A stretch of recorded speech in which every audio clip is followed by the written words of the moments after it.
Postura mandibular. Os componentes dessa equipe são Angélica Rabelo, Ana Catarina Lage, Ariadne Braga, Pedro Hinojosa e Vila de Figueiredo.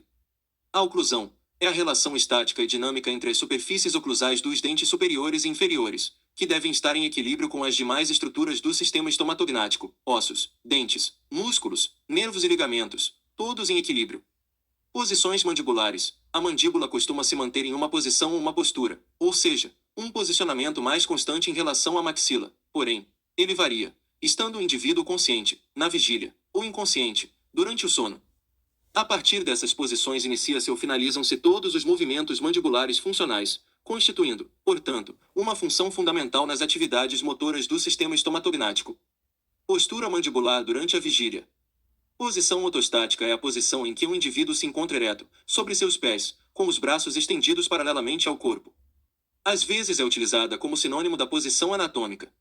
Durante a vigília, quando o indivíduo está sentado ou em posição ortostática confortável, os lábios contactam levemente e as peças dentárias estão em inoclusão e separadas por alguns milímetros, mantendo-se permanentemente afastadas, sendo esta distância mais ou menos constante, 1 a 3 milímetros. Esta postura de repouso é determinada pelo tônus muscular dos músculos levantadores e abaixadores da mandíbula, que se mantém constante por uma variedade de fatores, mas principalmente por um reflexo postural mandibular, agindo contra a força gravitacional que tende a levar a mandíbula para baixo, pelo seu próprio peso. Postula-se que na postura mandibular deve existir um equilíbrio dinâmico entre músculos levantadores e abaixadores da mandíbula. Músculos levantadores da mandíbula, temporal, masseter e pterigoide medial, sendo que o masseter seria o responsável pela força, auxiliado pelo pterigoide medial. O temporal vai auxiliar na estabilidade do movimento, o movimento predominante é fechamento da mandíbula. Músculos depressores da mandíbula, pterigoide lateral, musculatura supraioide. A musculatura infraioide dá estabilidade ao osso ioide, deixando fixo para a efetivação da abertura bucal. Não se usa simplesmente o termo posição de repouso da mandíbula porque sempre há atividade tônica muscular. Deve-se destacar que a atividade tônica dos músculos mandibulares em repouso representa cerca de 3% a 5% da atividade muscular durante a mastigação, pelo menos avaliada no temporal, que é o principal músculo que determina o tônus postural da mandíbula. Posturas mandibulares. Máxima intercuspidação habitual, relação cêntrica, relação de oclusão cêntrica, dimensão vertical de repouso, dimensão vertical de oclusão, espaço funcional livre. A máxima intercuspidação habitual é a relação da mandíbula com a maxila quando os dentes estão em máximo contato oclusal. Depende apenas dos contatos dentários, mas não depende da posição ou do alinhamento do conjunto condilodístico das articulações temporomandibulares. É guiada pelos contatos dentários e por mecanismos de percepção neurológica de estruturas localizadas nos ligamentos do periodonto. Essa percepção interoclusal é desenvolvida na infância e origina um arco reflexo neuromuscular que fica gravado nos centros superiores do sistema nervoso. É uma posição variável e pode ser alterada por abrasão dental, que é um tipo de desgaste e consiste na perda da estrutura dos dentes por força mecânica, perda dental, mobilidade dental, tratamentos restauradores e ortodônticos. Quando utilizá-la? Em restaurações e próteses unitárias em pacientes com o maior número de dentes em oclusão, estabilidade oclusal estabilizada dada à mandíbula em relação à maxila pela intercuspidação simultânea das cúspides funcionais, nas respectivas fossas antagonistas, em ambos os lados da arcada dentária. Oclusão normal ou fisiológica. Não é aconselhável essa posição em reabilitações extensas, imagem à direita. Relação cêntrica. É a posição crânio-mandibular onde o côndilo e o disco estão firmemente alojados na posição mais posterior e superior da cavidade glenoide fixados por ligamentos e músculos. Depende do posicionamento espacial do conjunto côndilo-disco-articular dentro da fossa mandibular. Côndilo apoiado na vertente posterior da eminência articular. É uma posição tão pessoal para um indivíduo quanto as suas impressões digitais. Independe dos contatos dentários, mesmo em pacientes desdentados é possível manipular a mandíbula para colocar os condilos em relação cêntrica. É possível reproduzi-la com a manipulação da mandíbula através de movimentos de abertura e lateralidade. Para obter a relação cêntrica, o paciente deve ter saúde do sistema estomatognático, ou seja, saúde articular e muscular para evitar dor ou deslocamentos da articulação. Como obter a relação cêntrica no paciente? Pelas técnicas bilateral e frontal. Aqui é mostrada a técnica bilateral. 4 dedos de cada mão do operador são colocados na borda inferior da mandíbula, e polegares acima da sífilis mentoniana do paciente. São feitos pequenos movimentos de abertura e fechamento na forma de um arco, até que a mandíbula gire livremente em torno do eixo condíleo. Então, pergunta-se ao paciente se ele sente alguma dor nas articulações, Se a significa que o côndilo ainda não atingiu sua posição central. E agora vemos a técnica frontal. Posição: polegar direito apoiado na região cervical dos incisivos inferiores, mento, puxando o lábio para baixo para visualizar os dentes inferiores enquanto o indicador e os outros 3 dedos firmam o mento na parte inferior. Com uma leve pressão manipula-se a mandíbula para a posição de relação cêntrica até que ocorra o primeiro contato dental, contato prematuro. Os condilos atingem a posição antero-superior em relação à eminência articular, porém não existe concomitantemente o maior número de contatos entre os dentes superiores e inferiores. Normalmente ocorre contatos prematuros, 1 ou 2. Após isso, ocorre o desvio da mandíbula de relação cêntrica para a posição de máxima intercuspidação habitual. Contatos deflectivos ou prematuros nos dentes impedem a pessoa de ter a máxima intercuspidação habitual com os condilos em relação cêntrica. Quando utilizar a relação cêntrica? Para avaliação, diagnóstico e planos de tratamento dos problemas oclusais, periodontia, implantodontia, endodontia como ponto de partida para as reabilitações protéticas.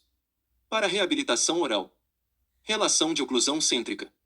É a posição intermaxilar na qual ocorre o maior número de contatos dentários e os condilos estão na posição mais antero-superior, apoiados nas vertentes posteriores das eminências articulares e com os discos adequadamente interpostos.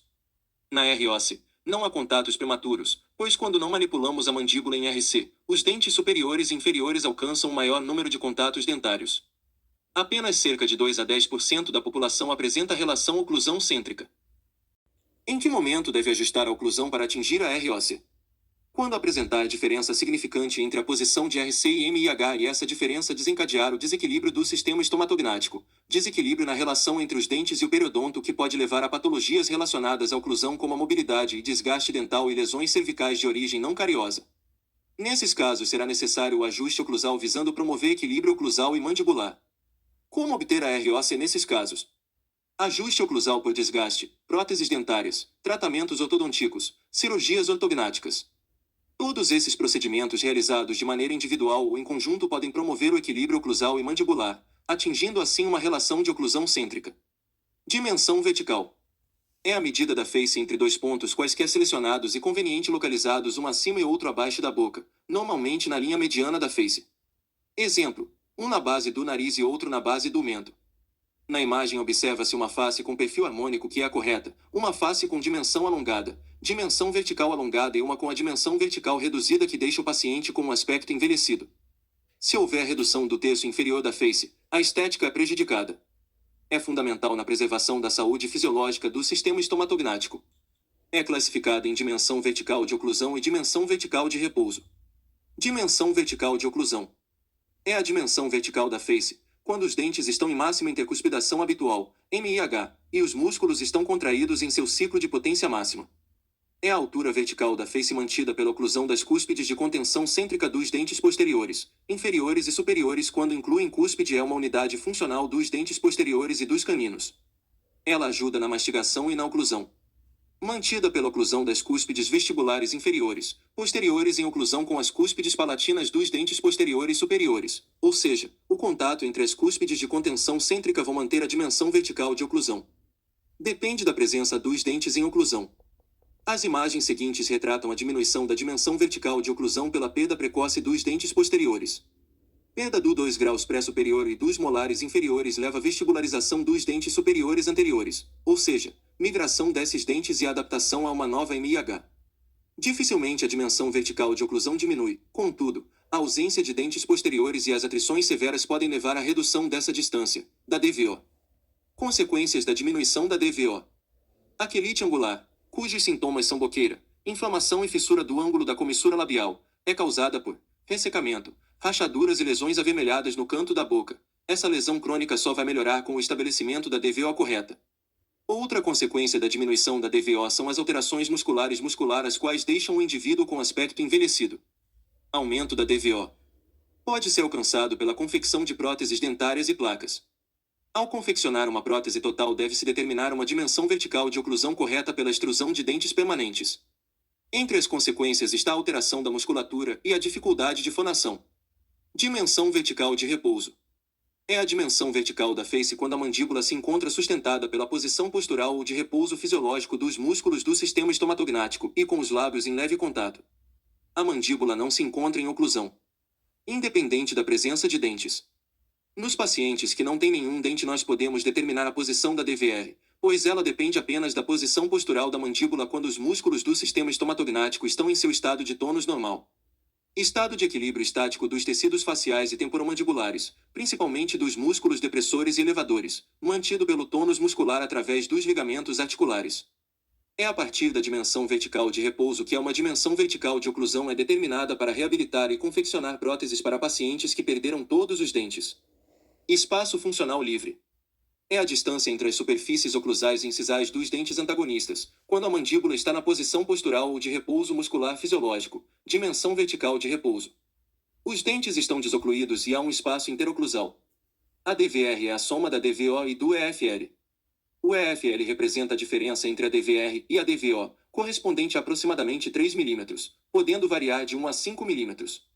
O EFL é de suma importância para a fonética. Alterações nesse espaço podem comprometer a fala do paciente. Referências. Dá-nos a paz, Senhor, em nosso tempo, pois ninguém há de lutar por nós senão tu, Deus nosso. Se esse vídeo foi útil para você, agradeça a Deus e deixe um like.